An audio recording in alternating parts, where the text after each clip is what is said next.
Hey guys, welcome back to the channel. Today we'll be talking about a potential link between the Bank for International Settlement and Quant. So on the 6th of May, the Bank for International Settlement authored a paper detailing the implications surrounding CBDCs around the world and how central banks are looking to roll out CBDCs in the near future. In the publication published by the BIS detailed how central banks are looking to improve their CBDC frameworks to ensure that CBDCs will be able to interact and to openly integrate with legacy financial infrastructure. Where, as detailed in the publication, the paper mentioned to how 76% of central banks have detailed how a CBDC would have to be able to interoperate with existing payment systems. So, central banks have come to this conclusion, most notably due to financial services highly unlikely to completely transition to a blockchain or DLT-based infrastructure. So, due to the potential variations in the underlying tech that will power CBDCs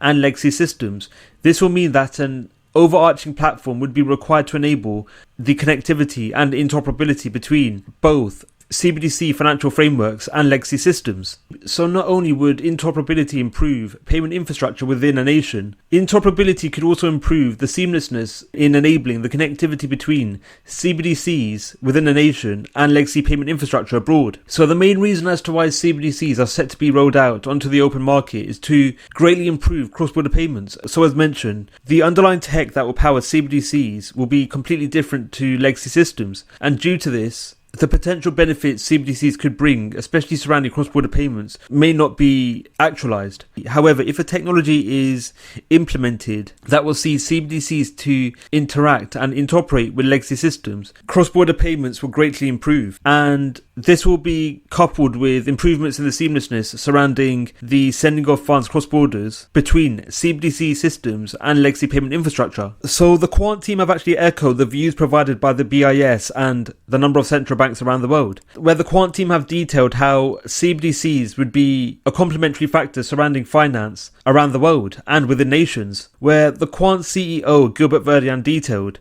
CBDCs are here to complement and be an overlay on the existing system, not to throw it upside down. So, as detailed by Verdian, CBDCs won't outright replace financial activities which occur within nations. And this is compounded with the underlying tech that gives Quant value in Quant's overledger ODAP offering, where as detailed on this channel constantly, overledger is the only innovation on the marketplace that provides connectivity between DLTs and blockchains to legacy payment infrastructure. And this puts Quant ahead over the vast majority of other blockchain-based interoperability frameworks, as other options surrounding interoperability, especially in the case of Cosmo and Polkadot, only provide connectivity between DLTs. So Quant's ability to provide interoperability between future CBDCs and legacy payment infrastructure could be the answer in interoperability, as detailed by the BIS and the over 76% of central banks that are looking to roll out CBDCs, where the ability to enable the connectivity between networks of varying backgrounds via overledger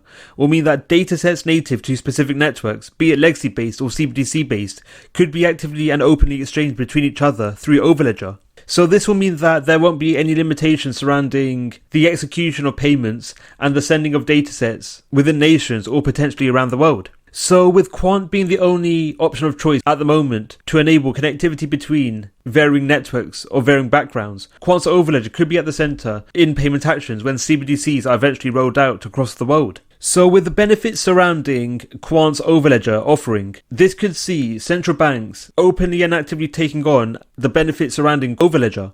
And this will see sizable increases in the demand for QNT to gain access to Quant's offerings. And as a result, the price of QNT may increase as time progresses and as more central banks turn to Quant and overledger to enable connectivity between CBDCs and legacy payment systems. So the BIS isn't the only financial body that has indicated the importance of interoperability, especially between legacy systems and DLT networks, where in a paper published by R3, the paper detailed how, again, integration between existing systems would be integral in ensuring that blockchain could be actively implemented into financial services around the world. So with a number of bodies around the world, including the likes of the BIS and R3, indicating the importance surrounding interoperability between legacy systems and DLT, especially surrounding CBDC developments, Quant's overledger could be the answer to this potential dilemma. And again, this could be quite exciting for QNT token holders as time progresses and the rolling out of CBDCs become a reality in the near future.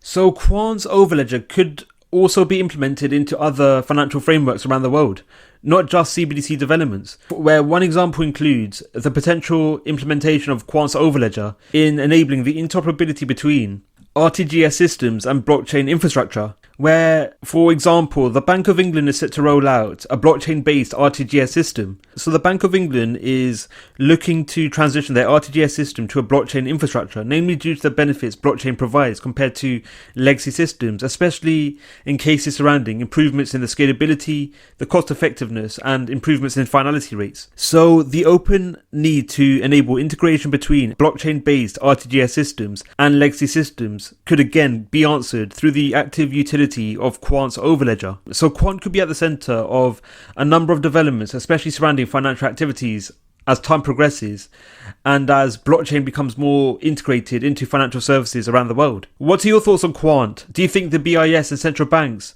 will use Quant's overledger? Let us know your views in the comments below.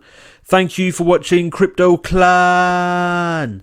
Don't forget to like, subscribe and click on the notification bell. Let us know your views in the comments below. Thank you for watching and we'll see you in the next video.